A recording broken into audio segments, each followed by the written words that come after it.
Le Niger va acheter des puissants drones turcs d'un rayon d'action de 6500 km. 6500.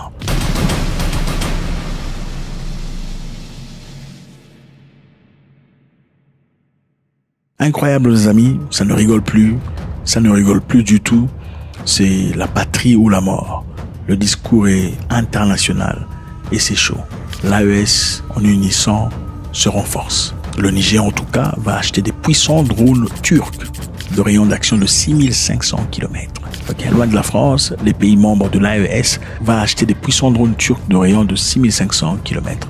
Pour étendre leurs capacités. C'est une étape importante que s'apprête à franchir les forces de l'armée nigérienne avec l'acquisition de Anksugur de fabrication turque. La Turquie devient un acteur grand et fort, en tout cas dans la production et la vente des armes sur le plan international. Et cette acquisition stratégique s'accompagne d'un programme de formation intensif puisque 6 pilotes et 6 opérateurs de charge utiles nigériens ont déjà été préparés à la manipulation de ces engins sophistiqués par la prestigieuse Turkish Airlines Flight Academy. Donc 6 pilotes et 6 opérateurs nigériens sont en Turquie pour faire des formations de Turkish Airlines Flight Academy sur comment manipuler, manœuvrer, surtout gérer ces drones très chers que le Niger va accueillir. Selon les informations de l'ancien député panafricaniste Abdourahmane Oumarou, cette formation pointue a totalisé 330 heures de théorie et 318 sorties d'entraînement et 280 heures de vol effectif. C'est-à-dire que c'est un entraînement rigoureux, un entraînement préparé pour des gens définitivement activés dans l'objectif de protéger l'intégrité territoriale, pas seulement du Niger, mais de l'AES dans son entièreté. Alors, ce drone Askunggur, qu'est-ce que ça veut dire? Qu'est-ce que ça vaut? C'est un drone avancé qui coûte beaucoup d'argent. En effet, le coût unitaire est estimé de 15 à 20 millions de dollars. On parle de drone ici, les amis. 15 à 20 millions de dollars. C'est-à-dire le pays de l'AES est en train de mettre le paquet pour avoir des éléments nécessaires. Parce qu'on comprend, on réalise que l'ennemi et ses capacités sont en train d'avancer. Prenons un exemple simple. Pour pas impliquer l'Algérie, nous savons que l'Algérie est un pays militairement équipé. Alors pour pas seulement faire face, mais au moins pour se protéger, pour des éventuelles complications, si ça se présentait. On a tous vu ce qui s'est passé entre l'Algérie et le Mali récemment. Il faudrait s'équiper à hauteur de ce que posséderait l'Algérie, même si on ne dit pas qu'il y aurait de guerre entre l'Algérie et l'AES. Alors, ces drones se distinguent par leur performance impressionnante et devraient considérablement accroître le potentiel opérationnel de l'armée du Niger. Le Niger, on vous rappelle ici aussi, fait face à beaucoup de portions de terrorisme et des syndicats de la négativité. Le drone affiche une vitesse de croisière oscillant entre 180 à 250 km/h et une capacité d'emport considérable de 750 kg. Donc, ils peuvent porter jusqu'à 750 kg de missiles ou de payload. Ce ne sont pas seulement des drones de surveillance, ce sont des drones d'attaque. Ça ne rigole pas. Et ce drone, évidemment, a une autonomie exceptionnelle de 40 heures de vol. Imaginez-vous un drone qui peut voler pendant 40 heures. C'est incroyable, n'est-ce pas? 40 heures de vol. Ceci, évidemment, justifie les 20 millions de dollars pour lesquels on paye. Le drone est équipé de 6 points d'import et doté d'une rayon d'action de 6500 km. Le drone Askunggur surpasse largement en portée le célèbre Bayraktar TB2, limité à 150 km. Le Bayraktar était le drone de choix de beaucoup de pays africains, y compris l'AES, mais le Bayraktar est limité à 150 km. Celui-ci peut aller à hauteur de 6500 km et 40 heures d'autonomie. Le Bayraktar, par contre, ne pouvait rester en autonomie que pendant 24 heures. Donc, il y a mise à jour. Après avoir chassé la France, le Niger, qui fait partie de l'AES, entend renforcer son armée avec de puissants drones turcs afin de mener des interventions ciblées avec une autonomie inédite. Cette acquisition représente un atout majeur pour les forces d'armée nigériennes, renforçant significativement leur capacité de surveillance étendue du territoire. Vous savez, celui qui veut la paix prépare la guerre. C'est aussi simple que ça. On ne peut pas préparer la guerre dans la prière. On ne prépare pas la guerre dans la prière. Avant d'envoyer vos enfants à la prière, envoyez-les à la guerre. Quand je parle de la guerre, c'est une formation. Avant de préparer vos enfants à la prière, préparez-les à la guerre. Et nous partons au Madagascar. Au Madagascar, le président français est parti dans un voyage inédit après beaucoup d'années d'absence de président français.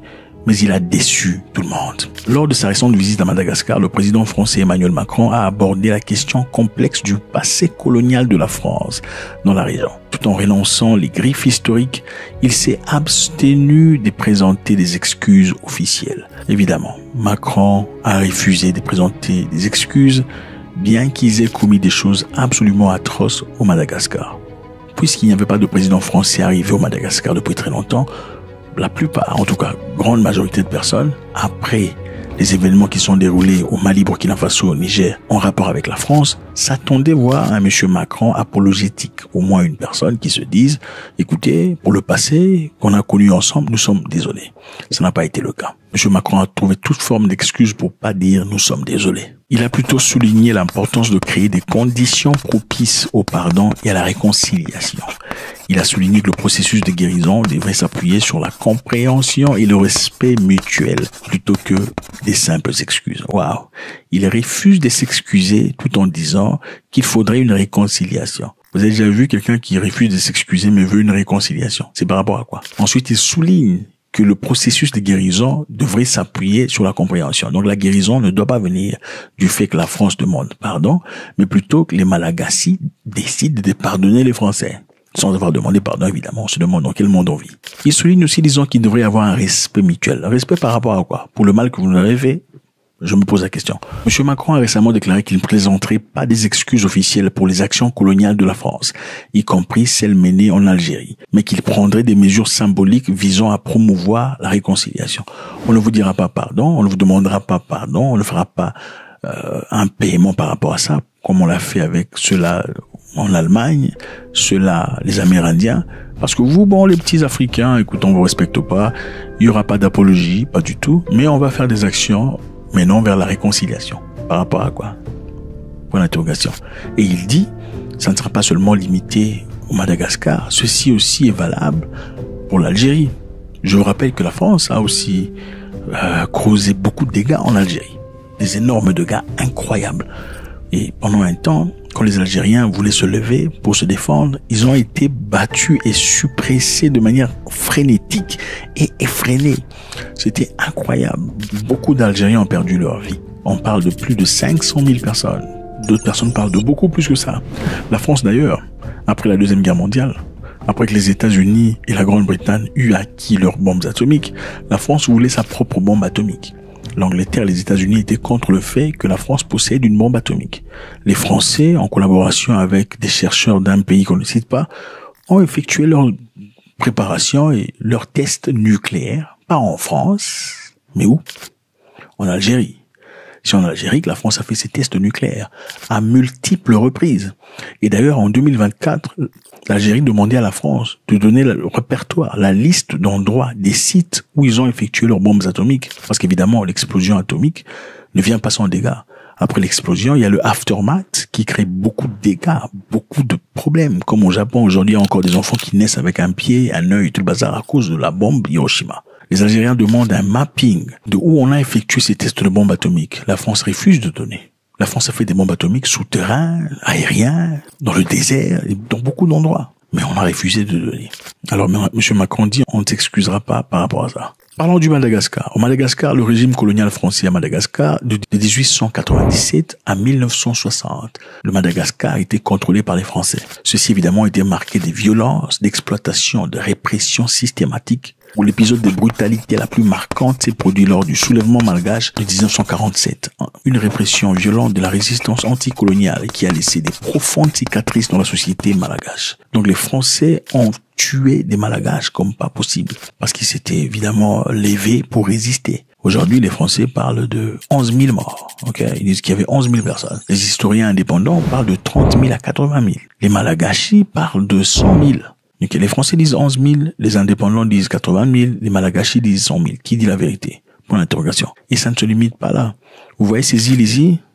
Ça s'appelle les îles éparses. Ces îles appartiennent à Madagascar, mais aujourd'hui sont toujours sous contrôle des Français. Et il faudrait que Madagascar supplie la France. Posez-moi la question, ou laissez-moi vous poser la question. Comment pouvez-vous expliquer le fait que la France, regardez sur la carte, c'est ça la phrase. Comment la France a des territoires ici? Aux îles éparses. Comment vous voulez m'expliquer ça? C'est difficile à comprendre. Madagascar affirme que les îles éparses font partie de son territoire. Le gouvernement malgache a constamment réclamé la restitution de ces îles, les considérant comme faisant partie intégrante de sa souveraineté nationale et de son domaine maritime. En 2024, le président Andry Rajoelina a réitéré sa position de Madagascar. Les îles éparses sont malgaches. Voilà ce qu'il a dit. Et aujourd'hui, il y a encore une réalité qui nous fait mal. Vous l'avez évoqué tout à l'heure, Monsieur le Président, mais le peuple malgache, l'appartenance des îles éparses est une question d'identité nationale. Mais qu'est-ce qu'a dit Macron? Macron n'a pas voulu pointer l'histoire. La France veut gérer les îles éparses, sinon avec Madagascar. Pas restituer, pas donner, mais gérer ça. On se pose la question pourquoi. La revendication du Madagascar a reçu un soutien international en 1979. 79. Soutien international de l'Assemblée générale des Nations Unies.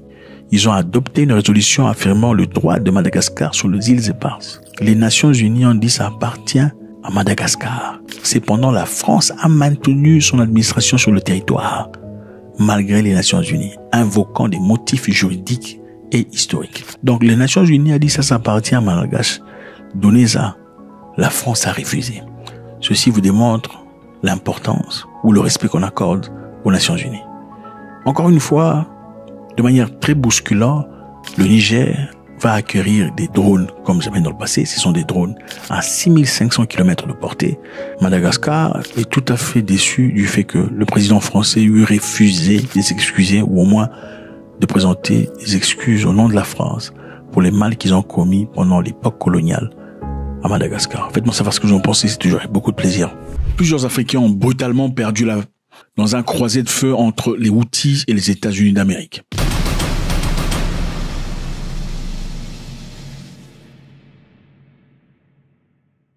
Ce n'est jamais de bonne humeur quand on annonce des choses pareilles. Mais je pense qu'il est important et essentiel d'en parler pour que les gens comprennent ce qui se passe réellement. D'abord, il y a deux choses très importantes ici.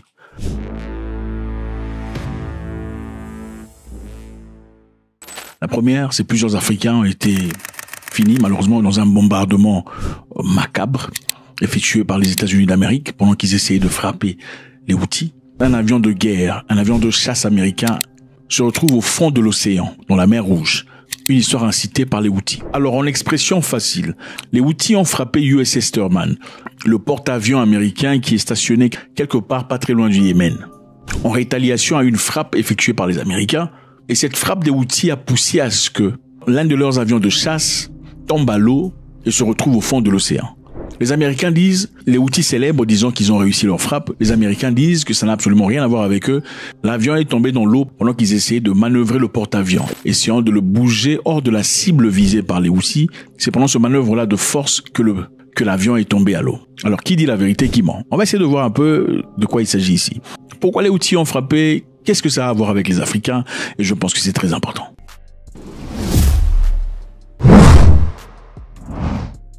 Les Houthis sont autrefois connus sous le nom d'Ansar Allah. Ils sont un mouvement politique armé chiite originaire du nord du Yémen.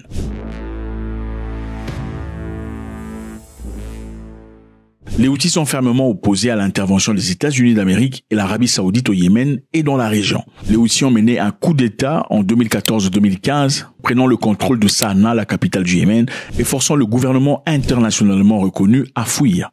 Ce gouvernement, évidemment, était soutenu par l'Arabie Saoudite. Depuis lors, il mène une guerre brutale contre une coalition dirigée par l'Arabie Saoudite qui soutient le gouvernement renversé.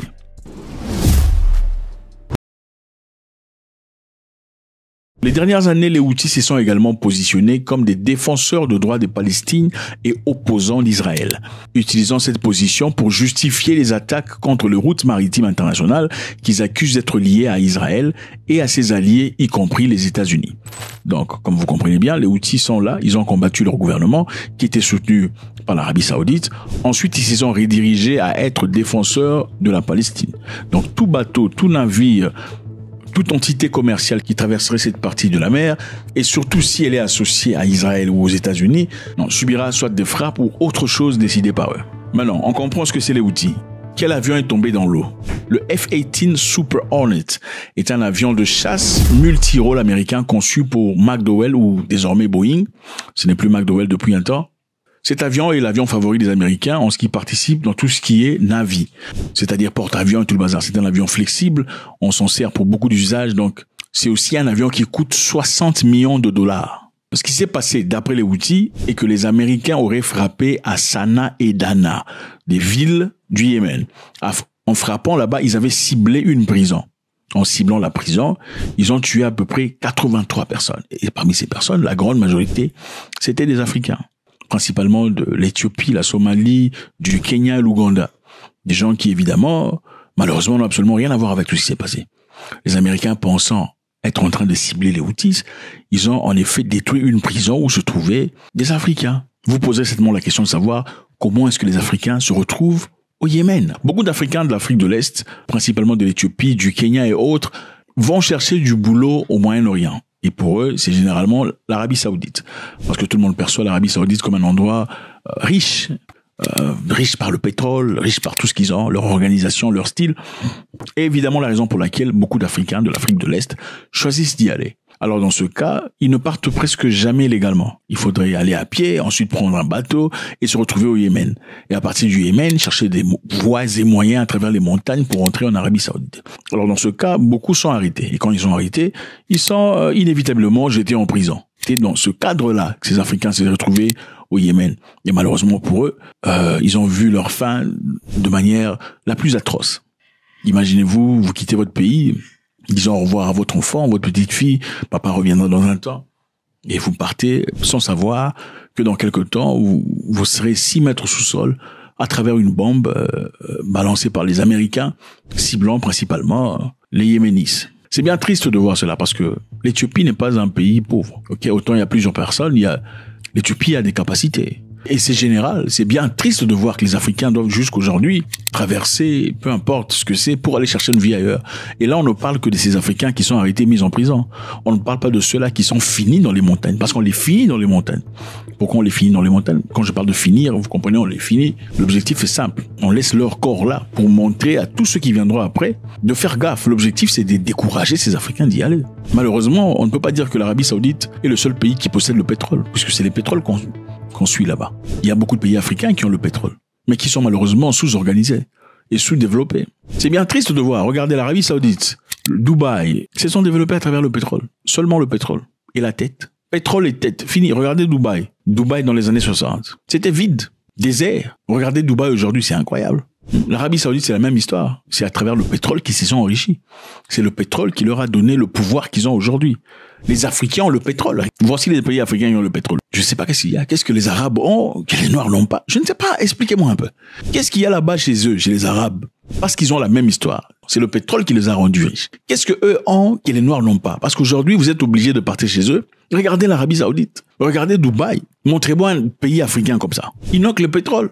Dieu vous permet, si c'est Dieu qui donne ces histoires, il vous permet de vous développer par rapport à ce que la Hollande a le lait de vache. La Hollande s'est développée avec le lait. Ah oui, le lait. C'est après qu'ils ont pu diversifier, après avoir fait de l'argent, après avoir économisé, qu'ils ont pu diversifier. Ils sont lancés dans la éolienne. Ils ont pu varier tout ce qu'il y a comme économie, mais principalement, c'était le lait. Qu'est-ce qu'ils ont que les Africains n'ont pas? Je sais pas. Parce que chez vous, quand on vous donne la liberté, c'est un groupe de personnes qui essaient de monter et d'oppresser les autres. On vous donne les armes, vous vous entretuez. Voilà ce que le monsieur de l'apartheid disait. Le partisan, le prêtre de l'apartheid disait les Noirs, ils peuvent pas se diriger. Si vous leur donnez le pouvoir, ils vont s'asservir mutuellement. Les plus forts vont piétiner sur le plus faible. Est-ce qu'on ne le voit pas aujourd'hui? Vous leur donnez des armes, ils vont s'entretuer. Est-ce faux? Le Soudan, vous connaissez le Soudan? Le Soudan, les Noirs ont dit, on en a marre des Arabes, n'est-ce pas? On veut rester seul et faire notre pays. On leur a donné l'opportunité de créer leur propre pays. Le Soudan du Sud, le pays le plus jeune au monde. Mais il en fallait que quelque temps pour qu'ils commencent à se déchirer entre eux. Les Noirs, ils se sont finis comme pas possible.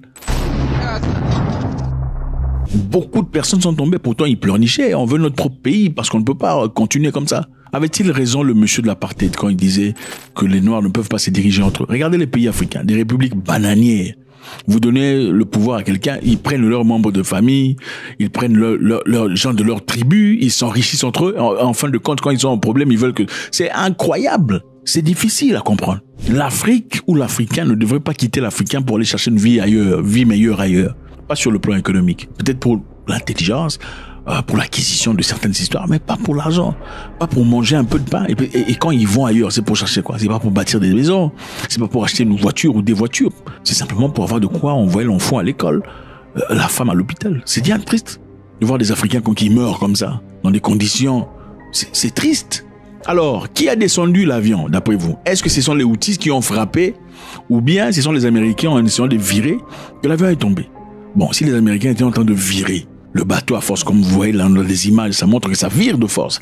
Si le bateau est en train de virer de force, c'est à partir de cela que c'est tombé. C'est-à-dire que les Houthis savent ce qu'ils font. Et les Américains en sont conscients. Il fallait se déplacer rapidement parce que ça arrive. C'est bien ça. Mais c'est pas la première fois que des instruments américains tombent dans l'eau, venant influencés par les frappes Houthis. Il y a de cela 2 mois, en effet, un autre Hornet a été abattu. Et cela, d'après les Américains, était attribué par un tir ami. C'est-à-dire, entre Américains, ils se sont tirés dessus. Ça n'avait rien à voir avec les Houthis. Et en 2022, il y avait un F-18 aussi qui a été projeté par-dessus bord. Le coupable dans ce cas était quoi? D'après les Américains, un vent inattendu. Ok? Donc, la première fois, c'était un tir ami. La seconde fois, c'était un vent inattendu. Mais on ne parle pas de nombre de fois que les MQ-9 Reapers ont été abattus. En réalité, au moins 7 MQ Reapers, des drones ou aéronefs sans pilote développés par General Atomics, ont été abattus par les Houthis. Et chacune d'elles coûte 20 millions de dollars.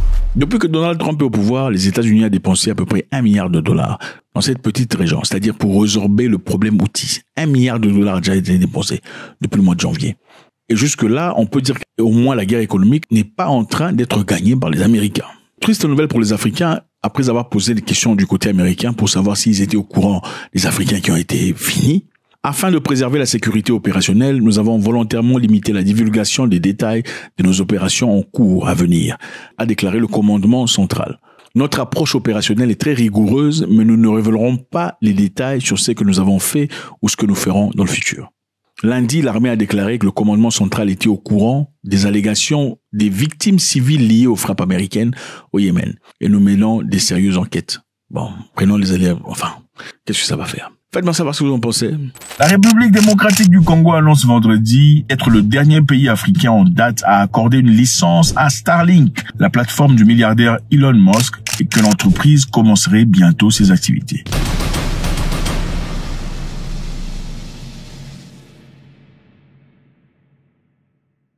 Salut à tous, j'espère que ça va. C'est toujours avec beaucoup de plaisir qu'on vous reçoit. On va faire très vite, voir un peu ce qui se passe autour du continent africain. On va commencer par la RDC. On ira ensuite au Burkina Faso, des choses très intelligentes se passent. Et ensuite, on fera un petit tour au Nigeria pour voir comment Facebook va fermer ses portes au Nigeria. RDC, République démocratique du Congo, annonce que voilà, ils vont accorder une licence à Starlink. Starlink, la plateforme du milliardaire américain, qui a eu beaucoup de résistance sur le continent africain. Et ce qui est très intéressant, c'est que chaque pays qui a posé de résistance à l'égard de Starlink a subi une très forte oppression venant de Donald Trump. À l'instar de Lesotho, où on avait refusé d'accorder une licence à Starlink, on avait demandé à Starlink d'accorder 30% des propriétés aux locaux, selon la constitution du Lesotho. Chaque entreprise qui vient d'ailleurs, pour fonctionner au Lesotho, doit accorder 30% ou au moins vendre 30% d'équité aux locaux. Donc 30% de l'entreprise doit appartenir au pays ou aux enfants du pays pour leur accorder l'opportunité de s'enrichir aussi. Starlink avait refusé. Après avoir refusé, évidemment, Donald Trump a mis la pression en coupant tout ce qu'il y avait comme correspondance commerciale entre le Lesotho et les États-Unis d'Amérique, branchant ainsi le Lesotho dans une pauvreté probable très totale. Ils ont eu peur et finalement ont renversé la vapeur, disant « Ok, prenez la licence, venez travailler pourvu que nos enfants mangent ». En République démocratique du Congo, on avait refusé d'accorder la licence à Starlink, accusant une forte possibilité d'accorder une Internet connexion à des bandits et aux rebelles. C'est-à-dire, puisqu'il y aura Starlink, nécessairement, ça permettra même aux rebelles qui sont en RDC de pouvoir s'en servir pour attaquer les membres du gouvernement et pour attaquer les bases militaires du gouvernement. Ce serait donc dangereux d'accorder accès à Starlink. Mais maintenant, les choses ont changé. Ils ont renversé la vapeur. On va essayer de voir quelles sont les probabilités pour lesquelles ils auraient fait ça. Le gouvernement congolais, auparavant, avait refusé d'autoriser l'accès à Starlink, les responsables militaires avertissant que les groupes rebelles, dont le M23, soutenu par le Rwanda, s'étaient emparés d'un territoire sans précédent dans l'est du pays. La RDC, évidemment, les amis, est déchirée par la guerre et a très faible connectivité. Pour un pays de 100 millions d'humains, il y a à peu près 30% seulement d'accès sur Internet. En 2025, c'est triste. Mais alors, le gouvernement a changé ses rhétoriques, disant que Starlink pourrait venir et commencer à travailler. Alors, on se pose des questions. Quelles sont les raisons pour lesquelles? Pourquoi ce changement subit de vapeur? On va essayer de revoir. Qu'est-ce qui se passe en RDC? La RDC, pour ceux qui savent, est un pays très riche. C'est le pays le plus riche du monde en termes de ressources minérales. Regorge de sources intarissables d'or, de diamants, de cobalt, d'uranium et j'en passe. Mais c'est un pays parmi les plus pauvres de la Terre. Incroyable. La RDC est criblée par des groupes terroristes et des rebelles. Des gens non connus et méconnus qui sèment la terreur depuis 30 ans déjà dans ce pays de Lumumba. Une peur frénétique hante tous les esprits de la République démocratique du Congo, surtout à l'est du pays. Maintenant, je vous rappelle qu'il y a quelque temps, la RDC est partie demander de l'aide à Donald Trump pour arrêter la guerre. Certaines personnes pensent que la raison pour laquelle les Congolais sont partis voir Trump, c'est parce qu'ils se disaient, au lieu de partager ce qu'il y a comme ressources minérales avec le Rwanda, ils préféraient le faire avec Trump, pourvu que Trump chasse le Rwandais. Malheureusement, le nouveau dessein est que Trump a accepté la nécessité de la présence rwandaise, c'est-à-dire, au lieu de partager entre Congolais et Donald Trump, comme les Congolais le voulaient, Donald Trump a imposé la présence des Rwandais, ou les Rwandais ont imposé leur propre présence dans ce deal. C'est-à-dire, le deal se fera à 3. Ça ne sera pas un deal à 2, c'est-à-dire comme on voulait le faire, je vais chez Trump, lui demandant de m'accorder soutenance, moi je lui accorde les richesses. Par contre, Trump dit non, on va inclure le Rwanda aussi. Chose qui auparavant certaines personnes, certains experts disent, le Congo dans ce cas aurait pu discuter directement avec le Rwanda, ok, pour partager à 2, au lieu de partager à 3 maintenant. Alors, est-ce que ça apportera la paix finale? Point d'interrogation. D'autres personnes posant la question de savoir pourquoi les Congolais sont partis chez Trump, cherchant de l'aide. Pourquoi les Congolais ne sont-ils pas capables de se battre contre ceux qui sont censés être leurs ennemis, comme des hommes? En fin de compte, la RDC est le domicile de 100 millions d'humains. Le Rwanda en a à peine 8 millions. Comment est-ce possible que 100 millions de personnes aient peur de combattre 10 millions de personnes? Si c'est ça l'enjeu. Eh ben, écoutez, un expert norvégien dit que dans les pays où les gens prient trop, c'est-à-dire lundi, mardi, mercredi, jeudi, vendredi, samedi, dimanche, du 1er au 30, ils ont du mal à se lever quand il est temps de combattre. C'est-à-dire quand l'esprit est rempli de prière. En fin de compte, dans des moments difficiles, on veut faire présence à la prière. C'est-à-dire quand une personne vient toucher les derrières de ta mère, au lieu de te battre par rapport à ça, tu dis, tu laisses ça entre les mains de Dieu. Pourquoi? Parce que tu pries lundi, mardi, mercredi, jeudi, vendredi. Quand quelqu'un vient toucher ta petite fille, au lieu de te battre, tu dis, je veux laisser ça entre les mains de Dieu. Donc, entre prière et concert, c'est du lundi à vendredi. Et en fin de compte, on devient parleur, pleurnichard, chialeur, contrairement à ce que les Vietnamiens ont fait. Bon, les Congolais vous diront, la raison pour laquelle on se bat pas, c'est parce que les Rwandais sont soutenus par les Américains, ils sont armés et tout le bazar. Bon, ok, c'est quand même intéressant d'entendre. Mais regardons dans l'histoire, ok, il y a le Vietnam par exemple. Les Vietnamiens combattaient les Américains eux-mêmes. Qu'avaient les Vietnamiens comme armement? À part quelques mitrailleuses qu'ils ont reçues des Russes et des Chinois. Absolument rien. C'était des petits hommes à 1,40 m comme des pygmées, mais qui ont pu résister farouchement pendant 20 ans, ou presque, contre les Américains. Jusqu'à ce que les Américains eurent décidé de quitter le Vietnam. Ils ont résisté avec quoi? Avec des serpents, des machettes, des brouettes, tout ce qu'ils avaient comme outillage. Des pièges, ils ont fait tout. Mais bon, le Congolais va pleurnicher, disant, ils sont armés par les Américains. C'est ça les Américains qui les arment. Bon, certaines personnes disent que les Congolais sont des peureux en général. Ils n'ont donc aucune raison de sacrifier leur vie au lieu de danser, remuer les fesses, aller au concert, 100 000 personnes au concert chaque soir. Mais quand on appelle des gens pour aller à l'armée, défendre la patrie, il n'y en a pas. Oh non, les militaires, là, se battent. En fin de compte, la meilleure façon, c'était d'aller chez Trump, suppliant M. Trump de venir finir l'affaire, dans l'objectif que Trump écarte les Rwandais. Mais finalement, Trump n'a quasiment pas écarté les Rwandais. Le jeu se jouera à 3, le partage se fera à 3. On bouge rapidement au Burkina Faso. Les amis, au Burkina Faso, les choses très intéressantes arrivent. C'est vraiment très intéressant comme pays. Nous ne savons peut-être pas comment expliquer ça de manière spirituelle, mais Coca-Cola investit massivement au Burkina Faso avec une nouvelle usine de 6,7 hectares. Congratulations, Pigama Coffee. Il faut saluer les gens. Vous savez, généralement, quand vous vous respectez, on vous respecte. Ok? Quand vous vous respectez, on vous respecte. Vous vous respectez pas, on vous considère comme des malades et on vient partager vos histoires. C'est ça. Si vous voyez un fou dans le coin avec un sac de 100 000 $, il n'a rien à faire, ou un ivrogne avec un sac de 5 000. Écoutez-moi, si vous êtes en difficulté, vous allez récupérer un peu d'argent. Vous allez récupérer ou pas? Vous avez une femme qui est enceinte, votre maman est malade, vos enfants ne sont pas à l'école. Vous allez récupérer un peu ou pas? Bien sûr que vous allez récupérer un peu. Parce que comment ça se fait qu'un fou, un malade, ou un soulard à 100 000 $ en sac, il comprend pas qu'il a 100 000 $. C'est comme ça dans la vie.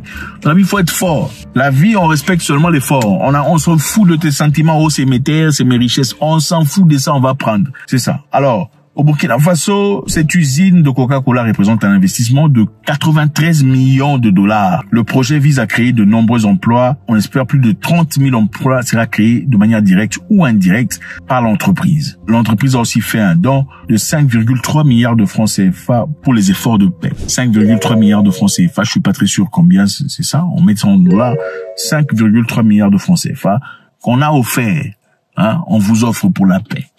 Donc, une entreprise étrangère vient chez vous. On remarque que vous êtes des durs.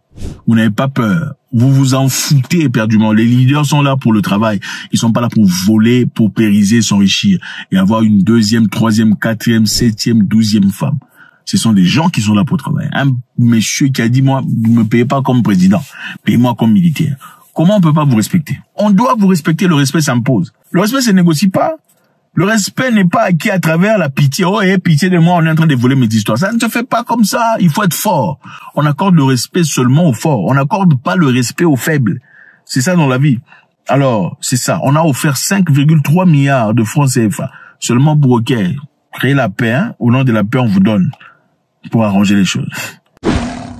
Et maintenant, on va au Nigeria. Félicitations, monsieur Ibrahim Traoré. Au Nigeria, Meta menace de couper Facebook. Pourquoi Meta menace de couper Facebook? C'est suite à de lourdes amendes que le Nigeria demande. Et les Nigérians pourraient perdre accès à Facebook, Instagram, après que la société mère Meta ait déclaré s'exposer à de lourdes amendes et des exigences réglementaires irréalistes de la part des autorités nigérianes. L'année dernière, 3 agences de surveillance nigérianes ont infligé des amendes de plus de 290 millions de $ aux géants américains des réseaux sociaux pour violation de diverses lois. 290 milliards, violation de diverses lois. On cherche l'argent, mais au Nigeria, ça rigole pas. Ok? Meta, évidemment, a récemment tenté de négocier, de contester les décisions devant la Haute Cour fédérale d'Abuja, et ça a été improbable. Meta pourrait être contraint de fermer ses services Facebook et Instagram au Nigeria afin d'atténuer le risque de mesures correctives, a déclaré l'entreprise dans les documents judiciaires. Évidemment, les amis, Meta a été condamné au Nigeria pour 3 amendes. Ok? Quelles sont ces amendes? Quelles sont ces accusations? On va essayer de voir rapidement.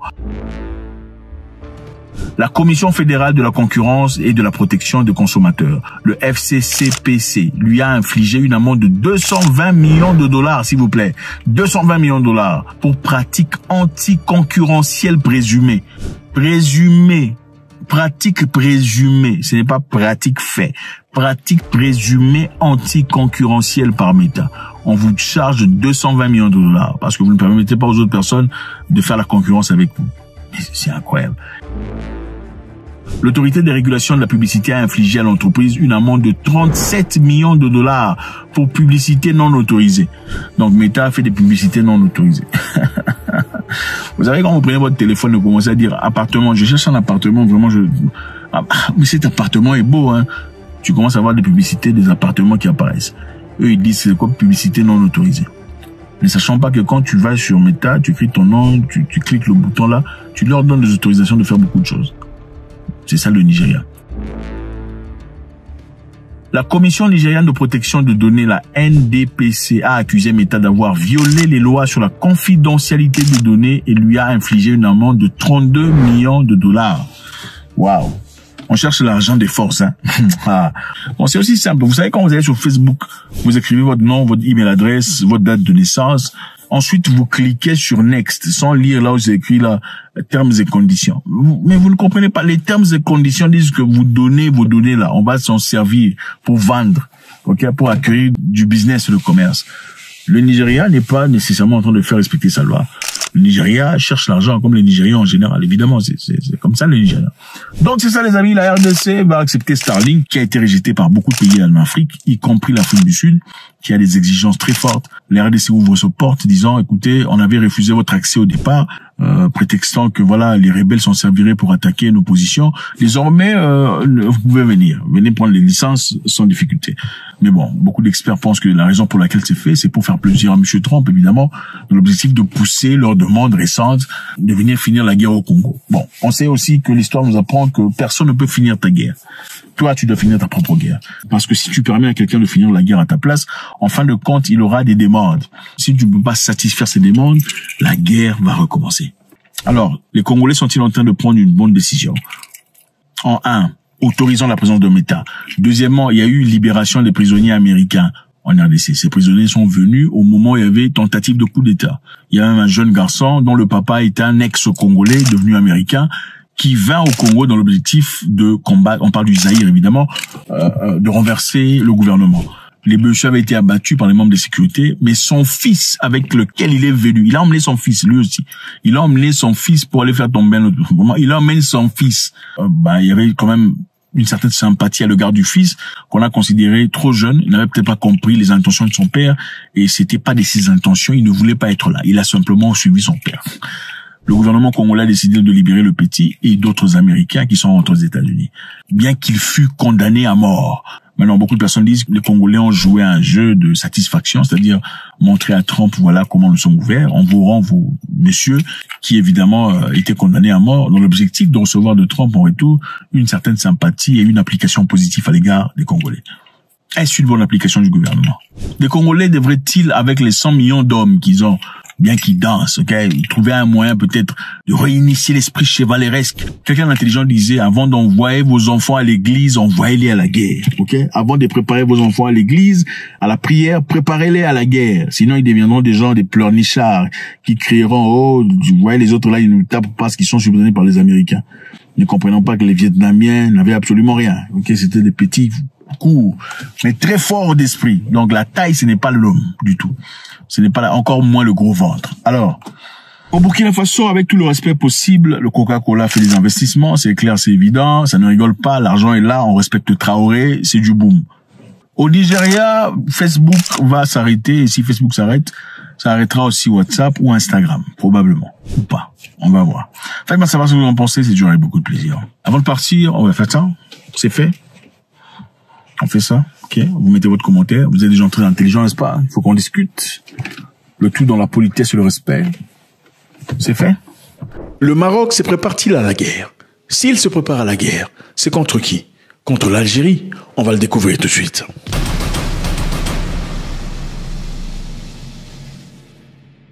Un énorme projet comme jamais dans le passé est en train de voir le jour au Maroc. Et dans des compilations frénétiques, le Maroc s'apprête à construire la plus grande usine de production d'armes en Afrique. Le Maroc et les États-Unis en collaboration sont en train de préparer comment installer de manière permanente une usine de production militaire américaine. Est-ce que ceci se fait directement en agression subtile contre l'Algérie? Point d'interrogation. Les États-Unis ont officiellement inclus le Maroc dans la chaîne de production des chasseurs F-16 de dernière génération. Une usine de fabrication et d'assemblage des structures de ces appareils sera implantée dans la zone industrielle Mid-Park à Noisseur près de Casablanca. Le site industriel prévu se consacrera à la production des pièces clés du F-16, en particulier la version la plus avancée, le F-16V Viper. Les amis, ça risque de péter dans les jours qui viennent. Il est doté d'un système de radar AESA et d'armement sophistiqué. C'est évidemment le F-16 mis à jour récemment. Ce F-16 est aussi bourré d'armements sophistiqués. Ce modèle reste le plus utilisé au monde dans la catégorie des avions multirôles. Donc on s'assure pour reconnaissance, pour attaque et défense et plusieurs usages. Alors comment sera l'usine marocaine? L'usine marocaine disposera des lignes de production de haute précision, mobilisant des technologies avancées avec la participation d'ingénieurs, des techniciens formés localement dans les métiers de l'aéronautique. Le Maroc, évidemment, sera profondément impliqué dans l'institution de cette usine. Ça ne sera pas simplement question d'apporter des ingénieurs américains pour construire une usine et prétendre être sous tutelle marocaine. Donc le Maroc en soi sera activement impliqué dans ce développement, dans l'objectif aussi d'avoir une autonomie, c'est-à-dire même si les Américains sont absents, ils peuvent produire et continuer à reproduire tout ce qu'ils ont appris pendant leur collaboration. Ceci évidemment pour quel objectif? Une déterrence ou une guerre à l'horizon. Le Maroc s'apprête, à l'instar de l'Algérie, qui reçoit le clair de ses équipements de la Russie. L'Algérie a récemment acheté des radars avancés de la Russie, capables de détecter des avions furtifs. L'objectif ici n'est pas tout à fait clair, mais ce qui est évident est que le Maroc est associé quelque part à l'OTAN. Et l'Algérie se retourne un peu plus vers la Russie. Malgré ses difficultés avec le Mali, qui est aussi associé à la Russie, elle se prépare militairement. Le projet s'inscrit dans une dynamique plus large de renforcement de la coopération entre Rabat et Washington dans le domaine militaire. Lockheed Martin, constructeur de F-16, multiplie les initiatives au Maroc. Une délégation de haut niveau de l'entreprise américaine s'est pointée au Maroc pour discussion. Cette délégation évidemment conduite par le général Joseph Rank, PDG de Lockheed Martin pour l'Afrique et l'Arabie Saoudite. Alors qu'est-ce qu'il est parti faire là-bas? Établir les bases, rencontrer les personnes qu'il faut. La délégation a rencontré des responsables à Rabat et visité plusieurs partenaires industriels à Casablanca, notamment TDM Maroc, SBCA Maroc, Collins Aerospace RFM, Excel Maroc. Tout ça dans l'objectif de créer des armes pour bombarder qui? Probablement l'Algérie. Pourquoi? Parce que le Maroc et l'Algérie ont des problèmes. Peut-être pas. Faut simplement se protéger. On pourrait dire. Qui veut la paix prépare la guerre. N'est-ce pas? Ceci, évidemment, n'est pas la première fois entre les États-Unis et le Maroc, en tout cas un rapprochement sur le plan militaire. Ce rapprochement actuel aussi s'inscrit dans l'histoire de la coopération remontant jusqu'à 1974, l'année même de la livraison du premier avion C-130 américain au Maroc. Aujourd'hui, le Maroc est un client majeur des F-16 américains. Et comment ceci bénéficiera au Maroc, en tout cas au-delà du plan militaire? Le projet de Noisseur veut créer des centaines d'emplois directs et indirects, renforcer les bases industrielles locales et faire du Maroc un acteur stratégique de la chaîne logistique mondiale de Lockheed Martin. Ils sont là pour vendre les armes. Et pour vendre les armes, il faut quoi? Qu'est-ce qu'il faut pour vendre les armes? Non, vous vendez les armes. Qu'est-ce qu'il vous faut pour commercer, pour faire beaucoup d'argent? Il vous faut des guerres. Quand il y a des zizanies, des pays qui ne s'entendent pas, il y a l'hostilité, vous êtes très content. Et d'ailleurs, vous pompez un peu de l'essence sur ces hostilités. Pourquoi? Parce qu'à la finalité, vous allez vous faire de l'argent. La chaîne logistique mondiale de Lockheed Martin s'inscrit dans le contexte où le royaume attire de plus en plus d'acteurs majeurs de l'industrie de défense, comme Baykar de la Turquie, Bluebird d'Israël, Tata Systems de l'Inde, consolidant ainsi son positionnement comme pôle régional émergent dans ce secteur. Donc le Maroc ne veut plus rouler à la mongoule, ils sont prêts, ils se préparent, ils forment, ils achètent, ils vont bientôt établir une usine de production et des rassemblages militaires. Pour se préparer à quoi? Pour se préparer à la guerre. Encore une fois, celui qui veut la paix prépare la guerre. Et on va au Yémen. Ok, les amis, au Yémen, les choses ont bardé.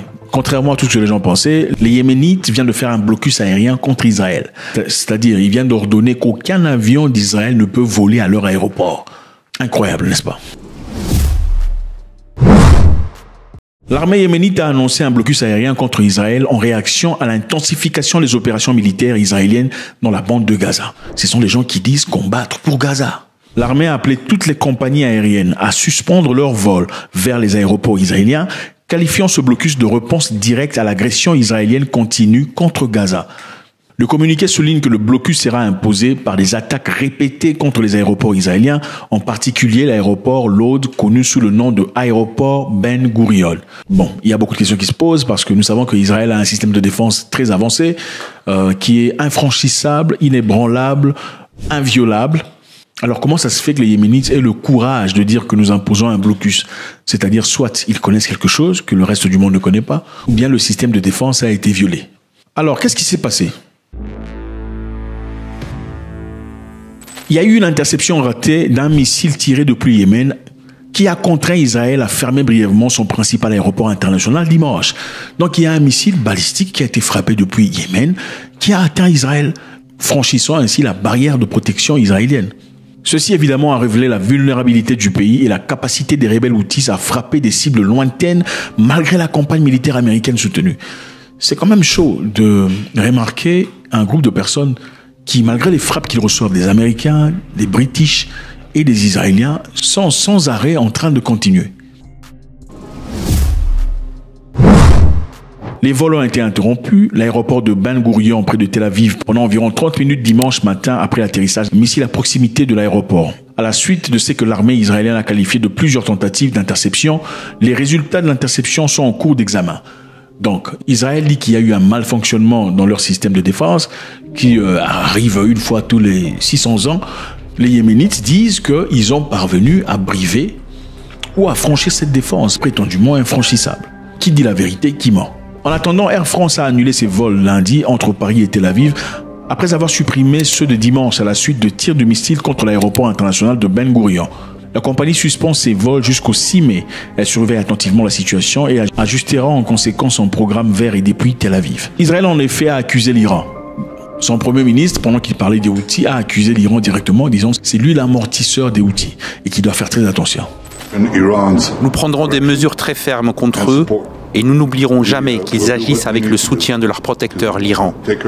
Nous ferons le nécessaire pour assurer notre sécurité, réagir efficacement et avertir l'Iran que cela ne peut continuer. Pensez-vous que les outils sont en train de s'équiper et sont peu à peu en train de rattraper la technologie internationale? Faites-moi savoir ce que vous en pensez.